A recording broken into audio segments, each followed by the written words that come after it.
Pasinaya home buyers, gusto mo bang masiguro na qualified ka at makakapag-avail ka ng Pasinaya Homes?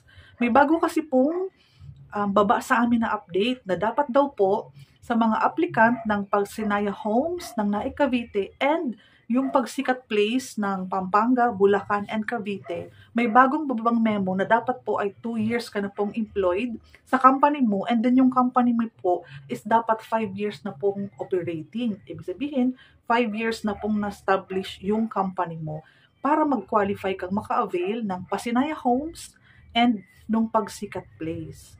The rest po, pareho pa din po ang mga set of requirements natin dahil tayo naman po ay under Pag-ibig Housing Loan.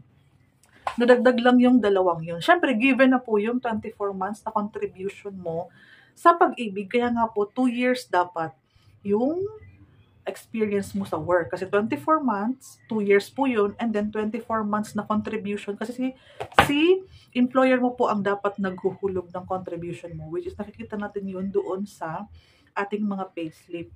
So, as early as now, if you are earning a salary amounting to around 17,500 at okay sa'yo ang 5,000 monthly, ang pinaka-affordable natin na zero down payment is si Pasinaya Homes ng Naik Cavite.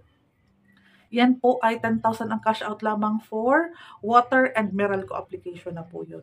Zero down payment, zero equity, no hidden charges. Bali, ang first mo pong bayad kay Pag-ibig is kapag na-approve pa lang po yung loan mo.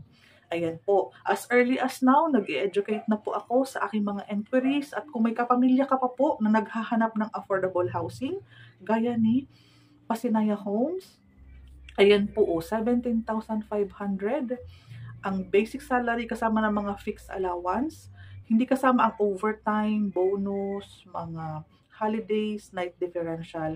Doon lamang po ako magbabase sa basic plus food, rice, de minimis, transpo, meal allowance, rice allowance, clothing allowance. Ayan. I-add up ko po yan para makabuo tayo ng 17,500.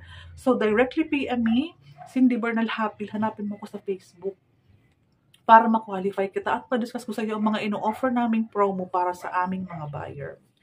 Aside from that, syempre, regular na empleyado. Kapag regular na empleyado ka, walang kahirap-hirap ang mga requirements.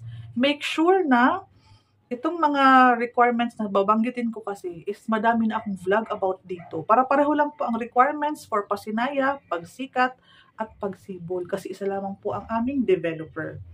So, ang company ID, make sure na valid. Kapag hindi valid, magpabago ka na po sa HR. Kailangan pa ng 2 valid IDs. Huwag nang isama ang PhilHealth. Pag sinabi pong primary. Okay po? Kailangan po ng TIN ID. Kailangan yung pinaka-ID mismo kasi i-xerox ko siya. Dalhin mo lang po ang mga ID mo. Ako na po ang bahala mag-xerox sa office namin para alam ko na po ang gagawin. 1 bond paper, isang ID, 3 perma muna lang ang kailangan. So, nakapag-ibig standard po ang pag-aayos namin ng requirements. Yung COE mo po, dapat makuha natin para ma-sure natin kung kailan ka nag-start at kailan po na-establish ang company mo, pakitanong na po sa HR. Okay? So, 2 to 3 months payslip, mag-ready ka na para ma-compute ko po yung basic plus yung mga fixed allowance. Again, no OT, no overtime, no night differential, no holidays.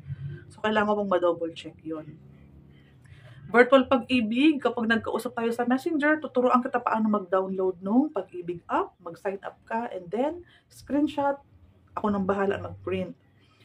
Kailangan mo pong kumuha ng members data form, pupunta ka po sa any branch ni Pag-ibig, members data form, kuha ka po, MDF po ang tawag niyan. Dapat ang nandyan po is kung sino po ang employer mo ngayon po. Kung sa MDF mo po, ang nakalagay, yung dating employer mo, papabago mo na po, bago ka umalis, para wag na natin ipapaulit. Ano po? Kung single ka po, birth certificate na naka-PSA, isa-xerox lang natin yan. Kapag kasal ka naman na po, yung marriage contract naka-PSA din. Tapos, 2 valid ID ng asawa mo. Kung yung asawa mo po is babae na hindi pa nakapagpa-change status, pwede mo nang simulan. Mabilis lang ang TIN ID and then kuha ka ng barangay. Yung barangay ID, pwede na po yun. Basta po nakapangalan na doon kasi kasal na po kayo eh. Tapos po, Meralco bill or water bill. Alam ko hindi nakapangalan sa iyo yan. Lagi ko pong ini-explain niya na wala talaga nakapangalan sa atin. So, ang gagawin mo po, okay lang po yan, huwag kang mabahala. Ang iba kasi nag-worry na hindi doon sa kanila nakapangalan. Okay lang yun. Ang kailangan lang natin dyan, yung mailing address. And then, kuha ka po ng barangay clearance for housing loan purposes. Pangalan mo po, full name mo, at papalagay mo po yung address na nandoon sa Meralco. So, i-attach mo lang siya. Okay po. Yung help seminar, kapag nag-usap ka sa Messenger, tutulungan kita kung paano gagawin yan. Mabilis lang po yan. Meron po akong mga reservation agreement. Lagi akong may dalang mga form. So, wag mag-alala. Anytime na mag-meet up tayo, may dala akong form, may dala akong resibo para sa mga reservation transaction ko po. And then, 4 pieces ng 1x1 picture.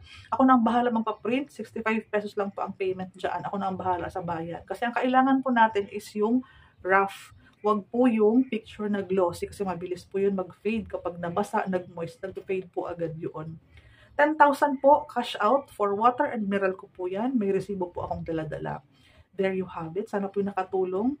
Directly PM me. I am Cindy Bernal Hapil. Mabilis lang po kung hanapin sa Facebook kasi madami po akong post about Pagsibol Village, Pagsikat Place at Pasinaya Homes. Kasi kami po ay naka-focus project, most especially sa Naik Cavite dahil dito lang po kami nakatira. Maraming salamat!